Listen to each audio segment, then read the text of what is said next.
The insecurities that we have here and there did not start with this regime. From the days of Goodluck Jonathan, the APC came and said, we will change everything. We had a president that was a general. We thought that as a retired general, we will see all the issue of insecurities degraded. We now saw insecurity metamorphosized from Boko Haram to ISWAP, from ISWAP to herdsmen, from herdsmen to bandits and unknown gunmen.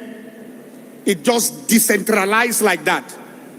However, this present government, you campaign for this. You know the situation of Nigeria before you vote. You contested to become president, governor, local government chairman, councillors, senators, and House of Rep. So we are not going to excuse you. You know the job before you came for the job. Now you must show us that you can fix Nigeria with what is happening. And that's just it. There's no excuse. Nobody is going to give. You know what was going on in Nigeria before you vie for the office. And if you vie for the office, then you need to fix the situation of this country. Just of recent, we have an army brigadier general that was killed in cold blood after escaping the ambush and attack, found a place of safety, waiting for rescue team to come. I don't know how the men from the other war will be able to intercept that rescue and deal with our great generals. May his soul rest in perfect peace. Now, Nigerian army is one of the strongest army, if I may say, in Africa.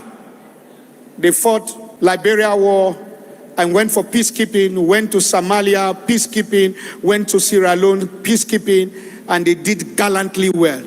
We have one of the best intelligent army in this part of the world. So saying that they are incompetent is not being fair to these great gallant men. But you see, when security is mixed up with politics, then the men at the forefront will not be able to perform. 25 of our girls were kidnapped in Kebbi.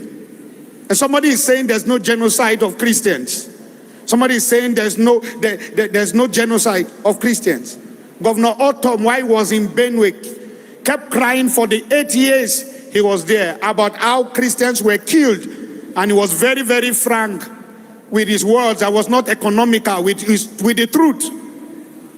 I want to plead with the current governor of Benue State. I love him. He's a reverend father. And I know he's a man of integrity. Do not allow them pollute you. Speak the truth. People dying are not animals. They are human beings. It's better you be a one-time governor, but you tell the truth, than to be a two-time governor and lose your conscience.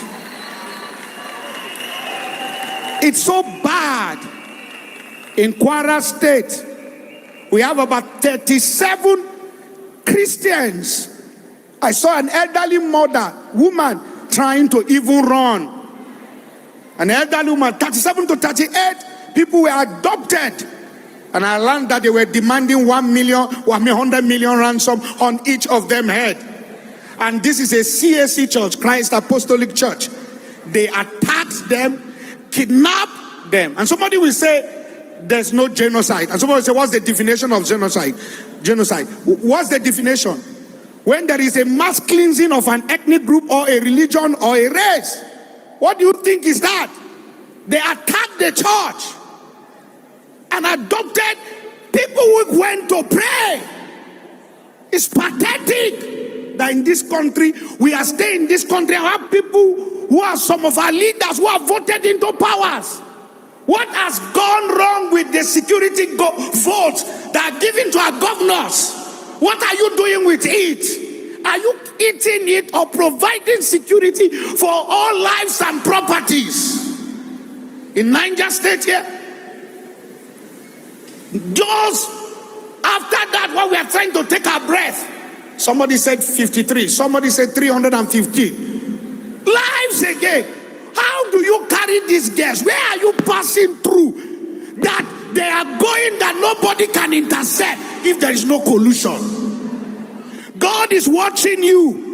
Whether you are APC, PDP, NCC, ADC, every political party, every political leader in this country, and all corrupt security men, God is watching you. God is watching you. My bed as mother sleep, and my bed shall sleep no more.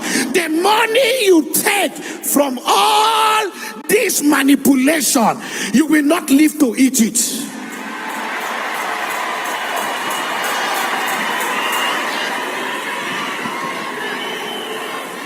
Somebody will say, Christians should not talk. We should keep quiet. When our lives have been threatened, we should keep quiet. When we can no longer sleep, and when we are worshiping in the church, we are looking left and right.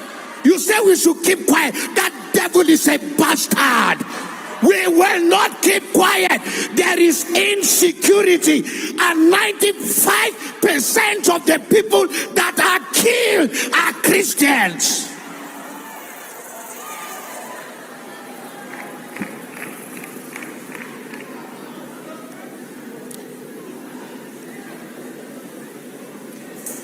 I don't pity our politicians. You campaign for it, then fix it. I'm not a blind prophet. Sit down, please. I'm aware.